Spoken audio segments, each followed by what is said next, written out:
Bonjour tout le monde. בוקר טוב, חודש טוב. Chodesh Tov Mevorach. Shavuot. Félicitations pour cette initiative extrêmement bénéfique de la Yeshiva Online. Et à la demande de mon ami David Altar, à qui je ne peux rien refuser, nous allons étudier Orot HaTeshuvah. Voilà. Orot HaTeshuvah, livre très important dans la pensée du Rav Kook, un des livres principaux. On peut dire qu'il y a trois piliers dans l'enseignement du Rav Kook qui sont Orot HaTeshuvah, Orot et Orot HaKodesh. C'est dans cet ordre-là, en général, qu'il est bon d'étudier ces livres.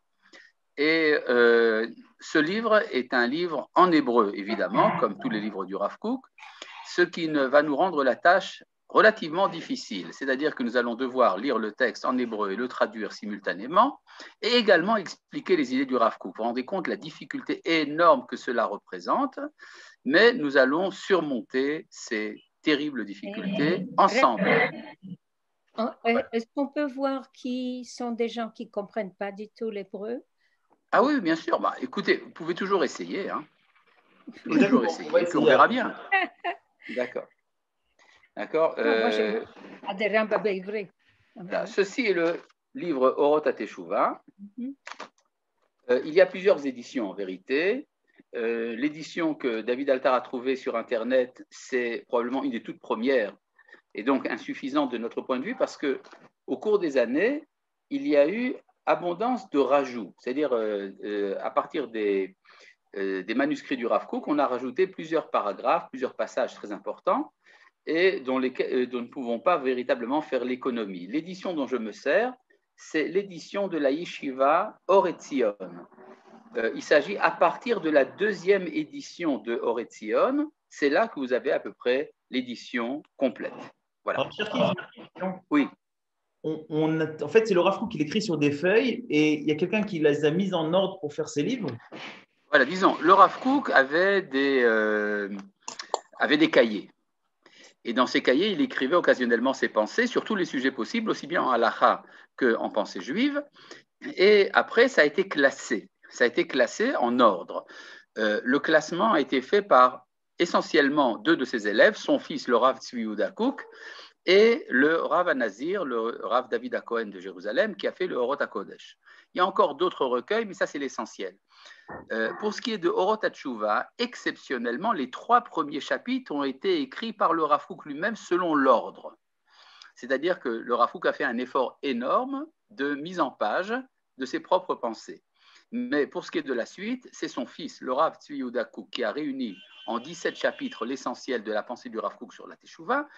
Et après, il y a eu des ajouts, des additifs et tout le reste. Voilà. Donc, dans ce livre-là, vous avez au moins les trois premiers chapitres sont ordonnés selon la pensée du Rav Kook. Dans cette édition-là, à nouveau, vous avez ici deux choses importantes qui manquent dans l'édition que David a tout à l'heure présentée. C'est tout d'abord, il y a un texte du Rav Kook tiré de Igrot Ria, de ses épîtres, de sa correspondance. Il y a un long texte de 2 pages qui est adressé à son élève, le Rav Yaakov Moshe Harlap de Jérusalem, et dans lequel il explique qu'est-ce qu'il fait au moment où il rédige le Orot HaTeshuvah. Il parle des difficultés que ça lui présente. Après, vous avez, et donc ça se trouve dans l'édition de Or Etzion, ça s'appelle Biyisod Hakol HaHasbara Haklalit Shel Bitron HaTeshuvah. Le voilà. Et après les 2 pages, vous avez ici une petite introduction très courte du Rav Kook dans laquelle il parle également de son livre. Ça se trouve dans toutes les éditions. Voilà. Étant donné l'importance du texte tiré de Igrot Ariya, je vais quand même l'enseigner, même si vous ne l'avez pas devant les yeux, ne serait-ce que pour expliquer quelle est l'approche générale du Rav Kook dans son analyse de la Teshuvah. Vous savez que la Teshuvah, bon, c'est une idée commune dans le judaïsme, mais c'est en général présenté d'une manière assez restreinte. De quoi s'agit-il? La Teshuvah, par exemple, vous avez un livre très important de Rabbi Yonah de Géron, le maître du Ramban, qui s'appelle Sha'arei Teshuvah, les portes de la Teshuvah. Teshuvah, c'est-à-dire quand on a fait un péché et qu'on veut réparer ses péchés. Voilà, c'est ça la Teshuvah. mais en vérité, c'est quelque chose d'extrêmement restreint. Si on réfléchit bien, on voit que la teshuva est quelque chose d'absolument gigantesque, de cosmique, qui englobe l'ensemble du cosmos, de la création tout entière, et qui a également un rapport secondaire au péché et à la réparation des péchés. C'est-à-dire, Est-ce que je peux vous poser une question? Mais vous pouvez, mais bien sûr, tout à fait, posez-la. Est-ce que ce livre, on va l'étudier toute l'année? On va l'étudier aussi longtemps que David Altar le voudra bien. Vous savez que je ne peux rien lui refuser. Au revoir. Voilà. D'accord, mais il y a de quoi remplir une année ici. Ah, sans aucun doute, il sans le aucun veut doute, bien. mais beaucoup plus. Plus, D'accord. Ouais. À mon avis, il y en a pour au moins 2 ans, si ce n'est 3. D'accord, merci. D'accord. Je vous en prie. Maintenant, si vous voulez passer à un autre sujet, aucun problème. Il faudra simplement l'accord de David Altar, à qui je ne peux rien refuser. Croit-il. Maintenant, pour ce qui est de... Donc, maintenant, vous pouvez également envoyer vos questions par chat. Vous savez qu'il y a également une manière... Vous pouvez frapper sur votre clavier et envoyer par chat, ce qui va également nous être utile. Maintenant, pour ce qui est donc de Orot HaTeshuvah, alors rappelons une chose importante, dans la littérature juive classique, en tout cas dans celle de ce qu'on appelle le Niglé, la partie révélée et disons commune de la Torah, la Teshuvah fait partie de ce qu'on appelle le repentir. Mais par exemple, si quelqu'un a fait un péché, par exemple, il a voulu, Chas v'shalom, il a voulu se suicider.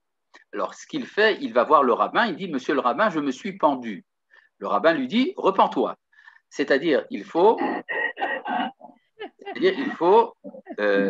faire un travail sur soi et revenir sur le mal qu'on a fait et réparer dans l'avenir. Il y a donc pour ça des halachot, vous avez le vidouille qui est l'aveu de son péché devant l'Éternel et tout ce que ça implique. Mais en vérité, quand on voit déjà dans les midrashim, mais encore plus chez les kabbalistes et les chassidim, on voit que la teshuva, en fait, est un mouvement général de tout être vers son origine, et c'est quelque chose donc de beaucoup plus vaste.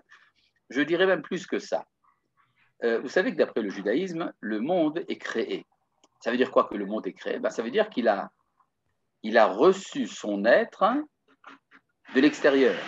C'est-à-dire, c'est Dieu qui a donné l'être à tout être.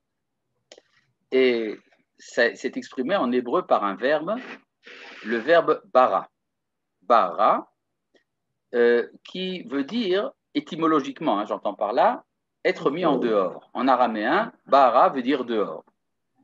Et c'est donc la création, c'est le bon Dieu qui nous a mis en dehors. C'est le bon débarras. C'est-à-dire, il nous a mis en dehors de lui. Et si je suis conscient du fait que je suis une créature, eh bien, par la force des choses, ça veut dire que je vais me sentir dehors. Je suis éjecté. D'ailleurs, on trouve ça un peu dans les langues européennes.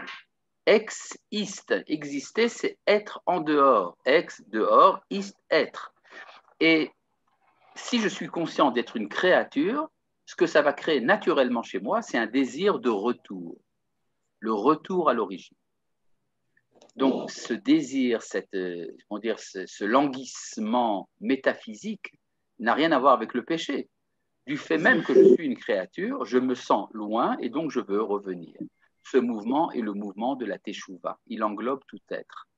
Alors évidemment, quand on a péché, on s'est éloigné encore plus. Donc on veut également revenir. On peut dire que s'il y a un chidouche, une innovation du judaïsme par rapport à la teshuva, c'est que même le pécheur peut faire teshuva. Mais a priori, ce mouvement est un mouvement qui concerne tout être, qui concerne essentiellement les tzadikim, les justes qui n'ont jamais péché, sont naturellement portés à faire teshuva. Voilà. Ça, si vous voulez déjà, c'est un point très important.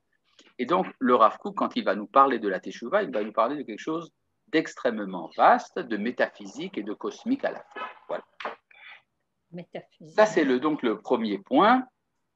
Et il y a également une nécessité, c'est ce que va expliquer le Rav Kook dans le texte que nous allons entreprendre d'étudier aujourd'hui, c'est que la teshuva change de caractère selon les générations. C'est-à-dire, ce qui était vrai il y a 1000 ans pour celui qui voulait faire teshuva est différent de ce qui était vrai il y a 500 ans ou 100 ans ou aujourd'hui. C'est un grand principe dont nous avons des sources déjà, par exemple chez le Chida, le Rav Chaim Yosef David Azoulay, il y a 2 siècles, qui a expliqué que la manière de faire teshuva change de génération en génération. Et ça correspond, si vous voulez, à une idée qui est que le temps est significatif pour le judaïsme. C'est-à-dire, le temps n'est pas simplement une donnée physique, le temps est une donnée de la providence. Ce qui veut dire que la relation qu'a le Créateur envers nous change selon le moment de l'histoire où nous nous trouvons. Or, ce qui est important de comprendre, c'est que le temps que nous vivons actuellement est celui du retour d'Israël, l'accomplissement des paroles des prophètes. Or, ça, ce n'est pas un événement banal. On peut dire que toute l'histoire biblique est orientée vers notre époque. Et donc, il est évident que la manière de faire teshuva de nos jours sera différente. Il y a également un phénomène qu'il est important de mettre en évidence, c'est le fait que la majorité du peuple juif est passé d'un état où on peut dire qu'il était religieux et que maintenant il est laïque, ce qu'on appelle en hébreu le chiloni. Le chiloni, c'est celui qui ne se sent pas engagé par rapport à la tradition de la halacha et qui parfois même renie les fondements de la foi juive. Et aujourd'hui, il se trouve que c'est la majorité du peuple juif. Et non seulement c'est la majorité du peuple juif, mais ce sont des chilonim qui, pour la plus grande partie, ont été ceux qui ont promu le sionisme, c'est-à-dire le mouvement du retour d'Israël à sa terre, l'accomplissement des paroles des prophètes, s'est réalisé à travers une tranche du peuple juif qui n'est pas fidèle à la Torah. Or ça, ce n'est pas quelque chose de banal, c'est quelque chose qui a besoin d'être expliqué. C'est d'ailleurs une des raisons pour lesquelles le sionisme a été parfois rejeté par certains maîtres en Israël, pour qui il était très difficile d'admettre que le projet de Dieu soit réalisé par ceux qui ne le font pas, par ceux qui n'y croient pas. Je voudrais vous raconter à ce propos une petite histoire que racontait Manitou. Manitou a rencontré une fois un ecclésiastique, un curé, qui lui a dit: Monsieur le rabbin, c'est tellement dommage que les pionniers qui construisent aujourd'hui la Palestine ne sont pas religieux, parce qu'ils accomplissent les paroles des prophètes. Ce à quoi a répondu Manitou, bien au contraire, c'est s'ils y croyaient aux paroles des prophètes, alors on dirait qu'ils le font parce qu'ils y croient. Mais là, ils n'y croient pas et ils le font quand même. C'est donc la preuve que c'est la providence qui s'en mêle. Fin de citation. Manitou rajoutait: est-ce que vous croyez que le curé a compris? Certainement pas. Bon, en tout cas, nous allons entreprendre la lecture de ce texte du Rav Kook. Je vous rappelle, il écrit ce texte dans une épître à son élève, le Rav Yaakov Moshe Harlap de Jérusalem, au moment où il écrit Oroth HaTeshuva. Et là, il dit la chose suivante. Bisod Akol Asbara Klalit Shel Bitron HaTeshuva, ça c'est un titre, c'est-à-dire le fondement de tout, c'est l'explication générale de l'assurance de la Teshuva. Bisod Akol Tzricha Lavo Asbara Klalit Shel Bitron HaTeshuva, au fondement de tout, c'est-à-dire tout ce que j'écris, doit venir l'explication générale de l'assurance de la Teshuva. C'est-à-dire quoi l'assurance? La Teshuva est efficace. Vous savez que cette idée que la Teshuva est efficace pour réparer les péchés, c'est assez surprenant, mais c'est la pure vérité, ça ne se trouve que dans le judaïsme. Il n'y a que le judaïsme qui a affirmé de manière claire et précise et nette que la Teshuva est efficace. Et ça, c'est assez surprenant. Vous allez me dire, oui, mais il y a également la Teshuva dans le christianisme. Absolument pas. Dans le christianisme, ce qui est tout d'abord important, c'est l'expiation. C'est-à-dire, il faut un moyen, pourrait-on dire, presque magique d'expiation du péché. C'est alors seulement que la Teshuva a un sens. C'est-à-dire, s'il n'y a pas eu d'expiation préalable, pour le chrétien, la Teshuva ne sert à rien. Je vais en enfer, même si je suis juste. Et donc, il faut tout d'abord une rédemption du péché originel, et ça c'est par le moyen d'un mythe, la passion et tout ce que vous entendez, tout ce que vous connaissez, et c'est seulement après que la teshuva peut avoir un sens. Tandis que dans le judaïsme, la teshuva est primordiale. Il y a à ce propos un très beau midrash qui raconte que quand Dieu a voulu donner la Torah, il est allé voir d'abord les nations. Et il est d'abord allé voir les fils d'Ésaü. Et il leur a dit, j'ai une Torah à vous donner. Ils ont demandé qu'est-ce qu'il y a écrit. Et alors quand ils sont arrivés à tu ne tueras point, ils ont dit ça on ne peut pas. Parce que la bénédiction que nous avons reçue d'Yitzhak, c'est tu vivras sur ton épée, donc on ne peut pas ne pas tuer. Donc la Torah ne nous intéresse pas. Après il va voir les fils d'Ismaël et il refuse parce qu'il est écrit dans la Torah tu ne voleras point. Il va voir les fils de Ammon et Moab et ils disent on ne peut pas accepter tu n'adultéreras point, etc. Pardon. Et donc, les goïms ont refusé la Torah. Mais le problème, c'est pourquoi est-ce qu'ils ont refusé la Torah? Ils ont refusé la Torah, selon le Midrash, à cause des péchés que nous sommes amenés à faire par le Yetzer Hara. Et puis, les enfants d'Israël ont accepté sans même lire. Ils ont dit, Naaseh venishma, nous allons accepter quoi qu'il en soit. Le problème, c'est que l'argument des goïms est un très bon argument. Pourquoi est-ce que les enfants d'Israël ont accepté la Torah alors que même les enfants d'Israël ont aussi des pécheurs? Il y a parmi les enfants d'Israël des assassins, des voleurs, des débauchés, tout ce que vous voulez. Donc pourquoi est-ce que nous avons accepté la Torah malgré l'éventualité du péché? La réponse est très simple. C'est parce que nous savons que même quand il y a péché, la teshuva est efficace. Ce qui veut donc dire que le refus de la Torah par les nations vient d'un manque de foi en l'efficacité de la teshuva. Donc, ce que dit le Rav Kook ici, dans le texte que nous venons de lire, c'est qu'il faut tout d'abord insister sur la certitude, l'assurance que la teshuva est possible. Il rajoute de plus,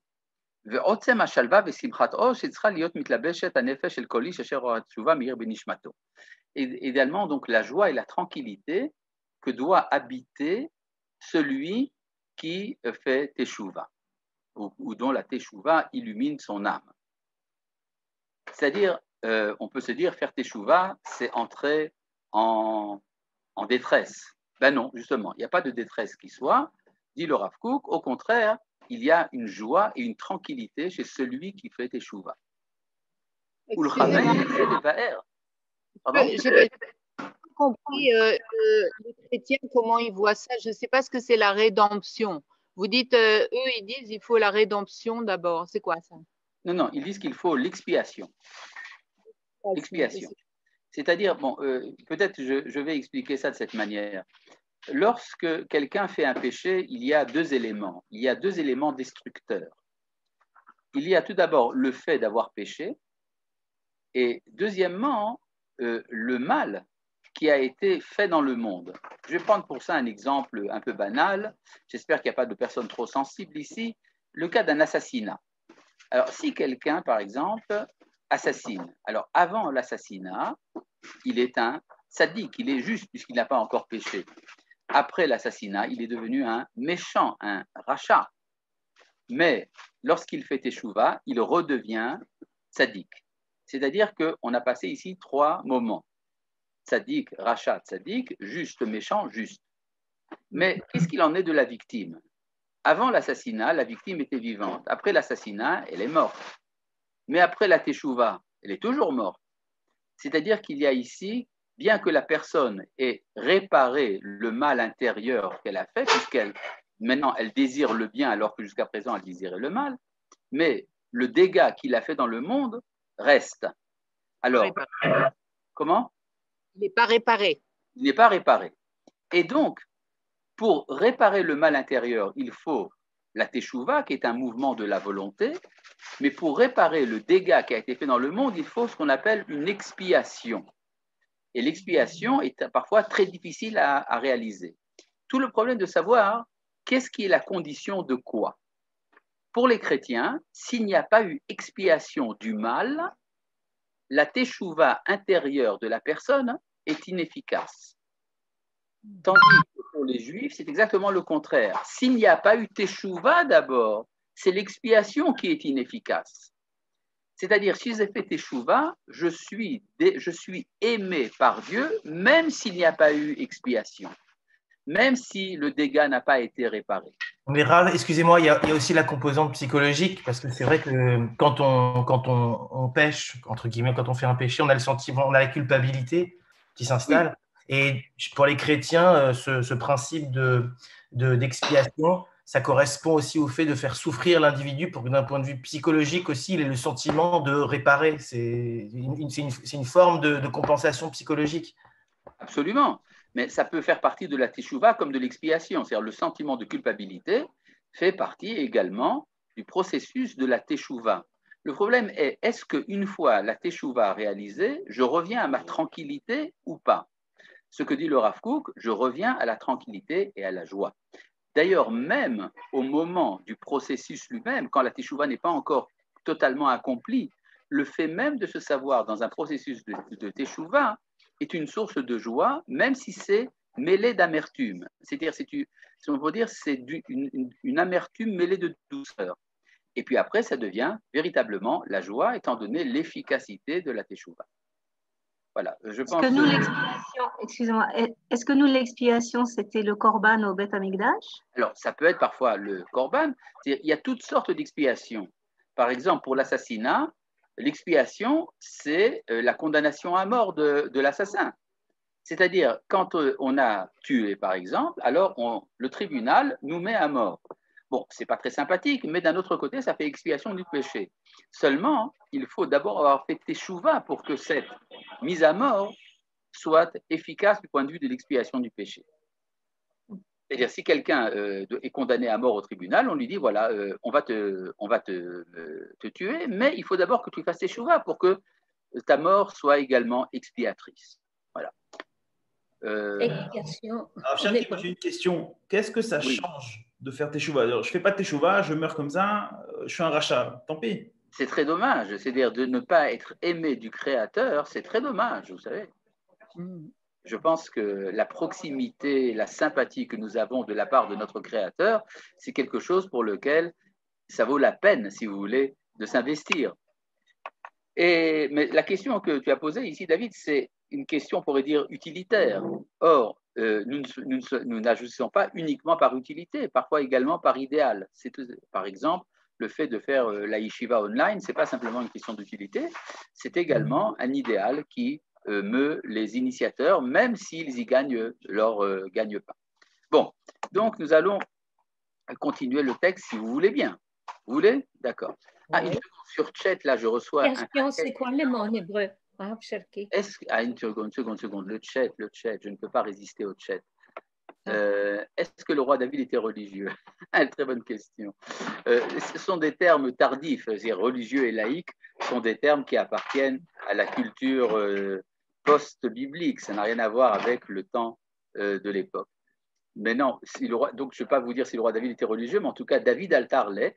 Bravo David pour cette initiative. Il faudrait faire des participants. Est-ce que ce n'est pas parce que nous n'avons pas la même conception du péché, conception différente de la teshuva? Oui, bien sûr. C'est quoi la rédemption? La rédemption, c'est encore autre chose. Si ça correspond de manière imprécise au terme de Géoula en hébreu, on pourrait dire chez nous, on peut dire la libération.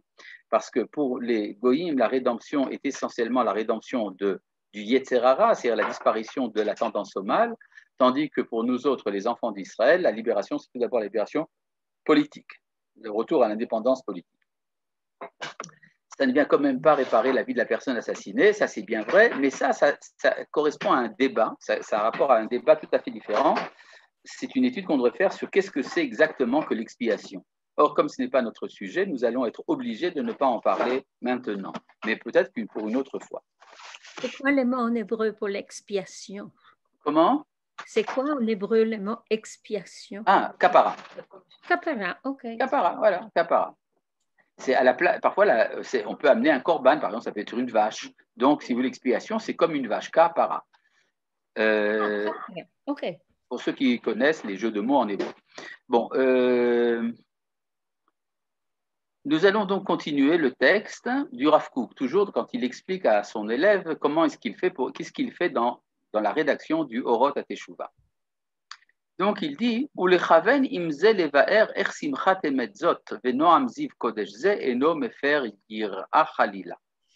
Et il faut également expliquer comment est-ce que la joie qui accompagne la teshuva ne vient pas renverser la révérence, la crainte révérentielle que nous avons envers Dieu. Veno megarea kichut aseara mikol haitorerut anafshit haniknet banefesh mikol tsiurim shel yirat ita'a, et que cela ne vient absolument pas en quoi que ce soit supprimer toute l'attention que l'on doit porter à la teshuva quand on la fait par ce qu'on appelle la crainte d'en bas, yirat ita'a. Yirat ita'a, la crainte d'en bas, c'est un terme kabbalistique qui veut dire la crainte que l'on a du châtiment. Parce que parfois on est motivé de faire teshuva parce qu'on a peur des châtiments que la Torah réserve aux pécheurs.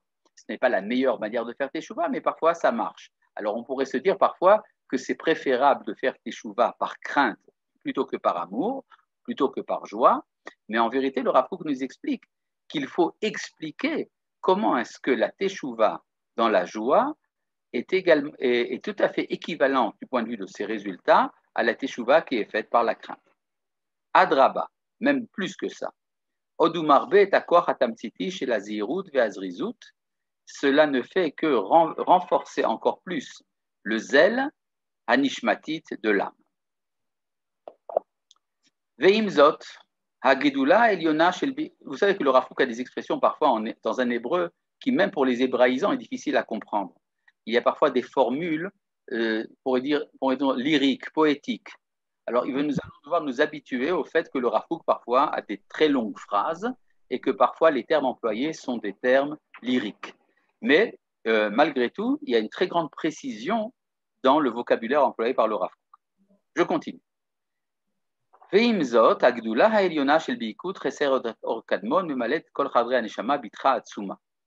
De plus, la grandeur suprême de l'illumination, de la grâce de la lumière antérieure remplit tous les domaines de l'âme d'une certitude puissante. Vous avez compris? Moi non plus. À tel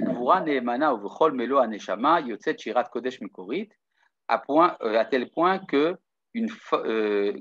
par une vigueur fidèle et qui remplit totalement l'âme, s'exprime un cantique originel, Haomer Be'adar Vechaim Meleim, qui peut dire de la manière suivante, et là il amène un verset de Tehillim, Asoleach lechol avonechi, celui qui pardonne à tous tes péchés, Arofé lechol tachaluaïchi, qui guérit toutes tes maladies, Hagoel mishahat chayaichi, qui libère de la fosse ta vie, Hame'aterechi chesed v'rachamim, qui te couronne de grâce et de miséricorde, Amasbia batov ha'edier, qui te rassasie de bien et d'ornement, Titradesh kanesher ne'uraichi, tu renouvelles comme l'aigle ta jeunesse. Bon.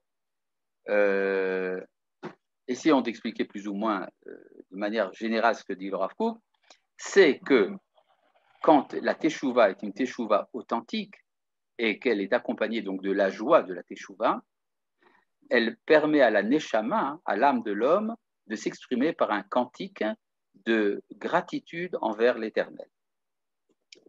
Ve'abitachon olech umitgaber, la certitude va en s'augmentant, ve'asimcha ve'tzahala ve'ziv adanim olech umidrabe, la joie va de plus en plus abondante. Ad she'aneshama matrila le'argish be'argasha zaka pnimit ve'adina, à tel point que l'âme commence à ressentir d'un sentiment pur, intérieur et délicat, erkol azedonot lechol madrigotehem, comment est-ce que tous les péchés intentionnels à tout niveau, vekalva chomer, et à plus forte raison, ashgagot lechol minem, tous les péchés involontaires, mitaprim lisfuyot gemurot, deviennent des mérites absolus. C'est basé sur un texte du Talmud qui dit que quand on fait teshuva véritablement, alors même les péchés qu'on a faits deviennent des mérites.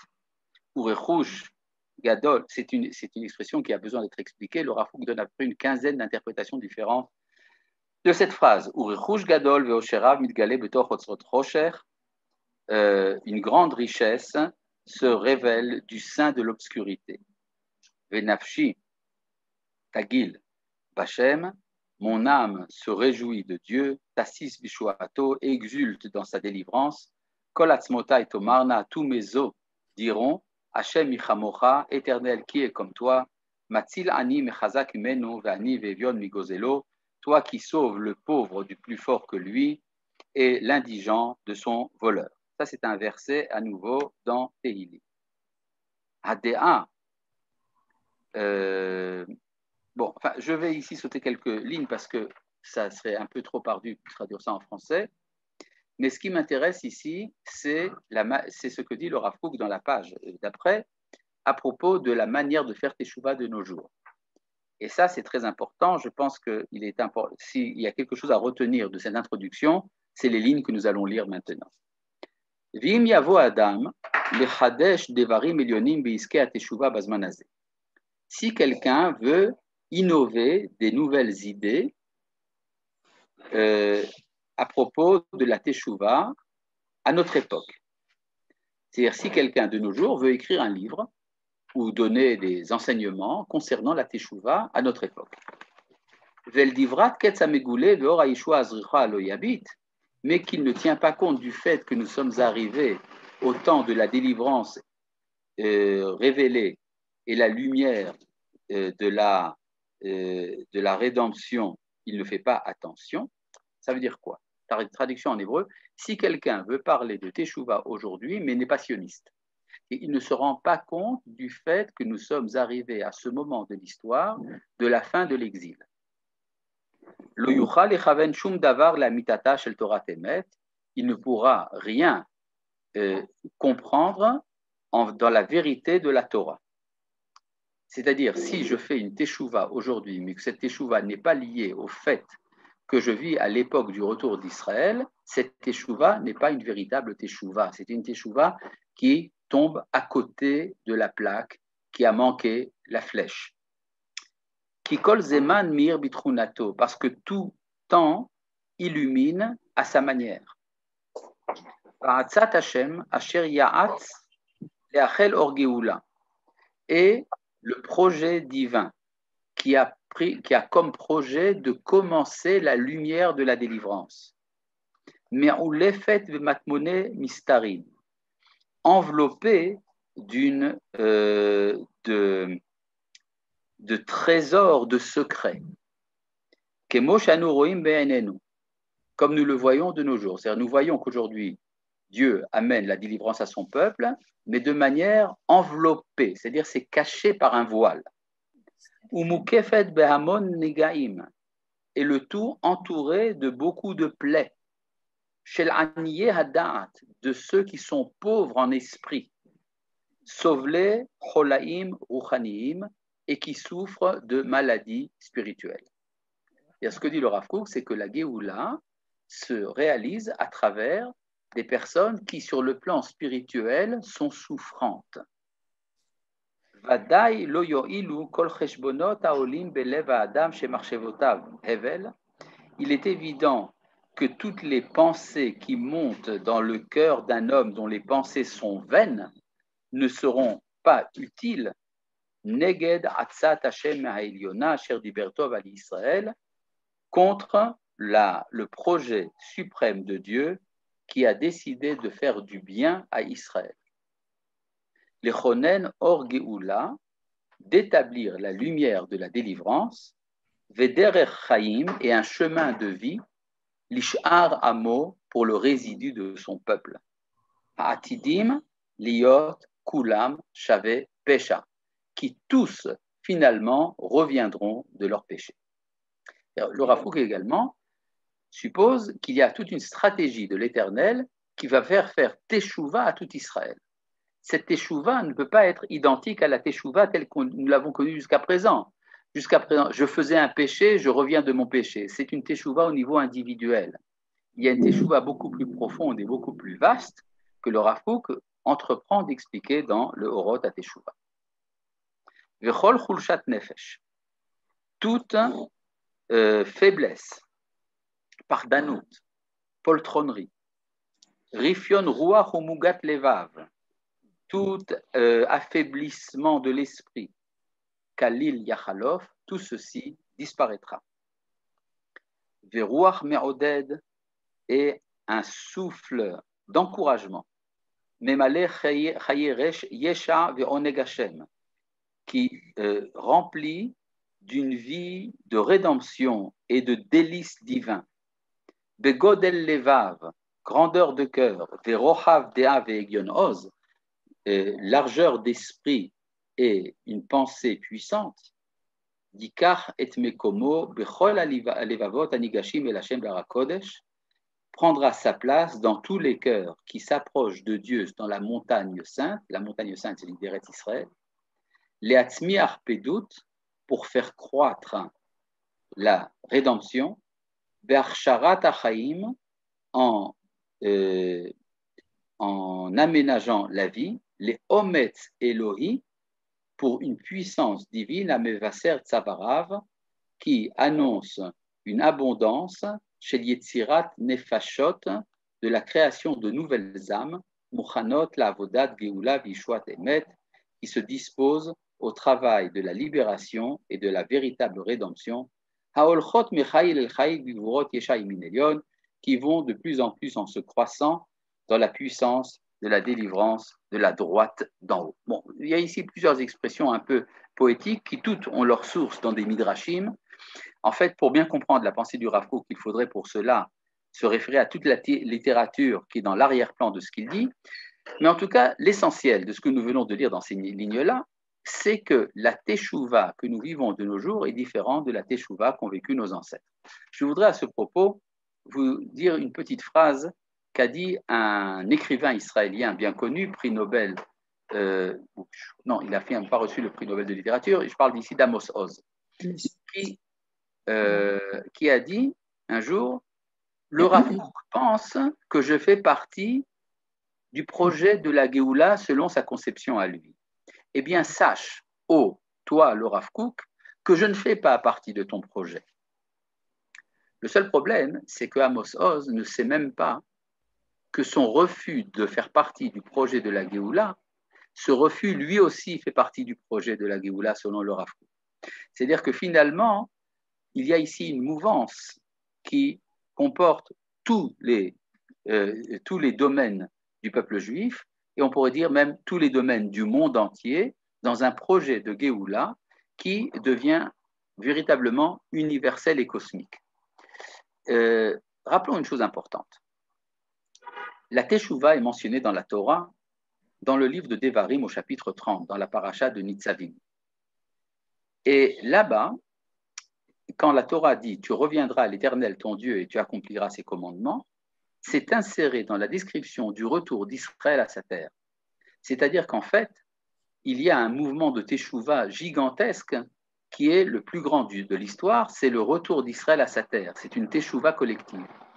Cette Teshuvah collective va également rayonner sur la manière de faire les mitzvot individuels.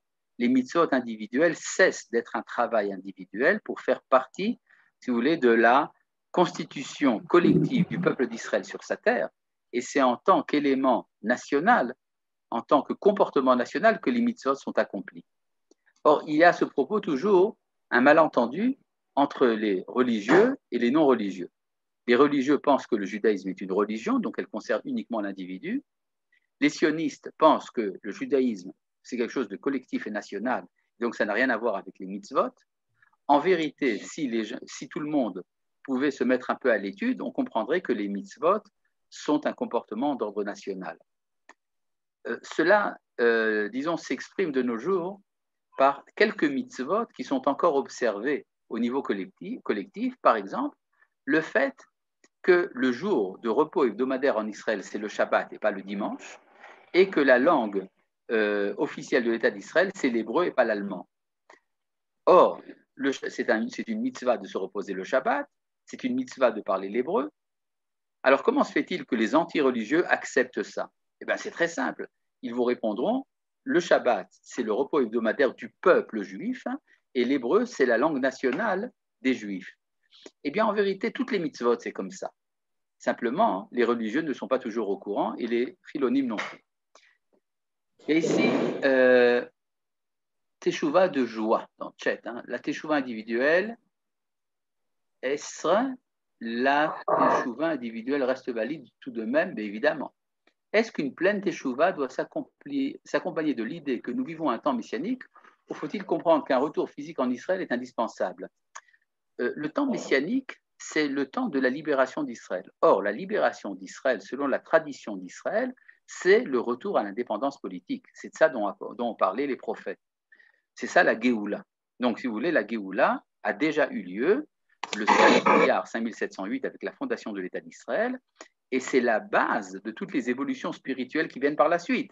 La construction du temple, la teshuva individuelle, le retour de la prophétie, la paix universelle, tout cela vient sur le fondement de base qui est d'abord le retour à l'indépendance politique, et c'est ça que nous vivons de nos jours. C'est ça, disons, l'élément de teshuva primordial.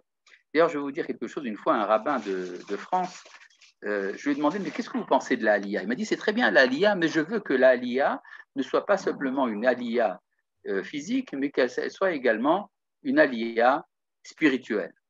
Or, le problème, c'est que ce rabbin, que je respecte, ne semble pas avoir compris que la Aliyah est en soi et par elle-même une ascension spirituelle.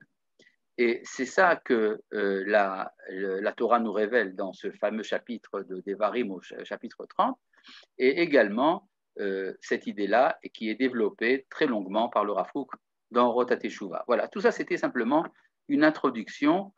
Nous rentrerons plus dans le vif du sujet et dans les détails dans nos prochaines rencontres. Merci de votre attention. Shalom.